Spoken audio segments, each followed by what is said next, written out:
আইলো আইলো রে রঙে ভরা বৈশাখ আবার আইলো রে, আইলো আইলো আইলো রে রঙে ভরা বৈশাখ আবার আইলো রে। পাগলা মনে রঙিন চোখে নাচল দোলায় বসে রে, হাতের তাদের বাউ জুড়ে কিছু ধরে একটা কথাই সবার মনে, আইলো আইলো আইলো রে,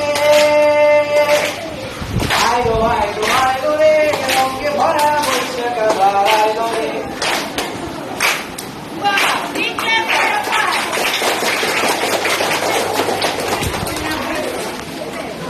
বিসমিল্লাহির রহমানির রহিম। মাননীয় প্রধান অতিথি, শ্রদ্ধেয় শিক্ষক শিক্ষিকা মণ্ডলী এবং আমার সহপাঠীবৃন্দ, আসসালামু আলাইকুম। মালিশগঞ্জ স্কুল অ্যান্ড কলেজের পক্ষ হতে আমি রাফাত রাকিব, ষষ্ঠ শ্রেণী, আজ বাংলা নতুন বছর উপলক্ষে আপনাদের সবাইকে জানাচ্ছি শুভ নববর্ষ।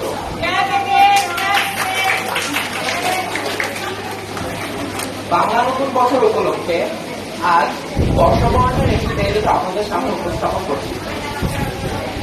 পহেলা বৈশাখ বাংলা সালের প্রথম দিন তথা বাংলা নববর্ষ।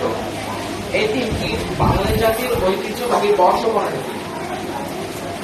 এই দিনটি বাংলাদেশ ও দেশ বিদেশে বসবাসরত প্রত্যেকটি বাঙালি নববর্ষ হিসেবে পালন করে। মুঘল সম্রাট আকবরের সময় হতে এই বাংলা সালের সূচনা হয়। বাংলাদেশে 14ই এপ্রিল এই উৎসবটি পালিত হয় এবং এই দিনটি বাংলাদেশের সরকারি ছুটির দিন হিসেবে গৃহীত। মেয়েরা শাড়ি এবং ছেলেরা পাজামা পাঞ্জাবিতে সেজে এই উৎসবটি পালন করে। উৎসবের সাথে থাকে বাঙালি খাওয়া দাওয়া এবং ব্যবসা প্রতিষ্ঠানে হাল খাতার উৎসব।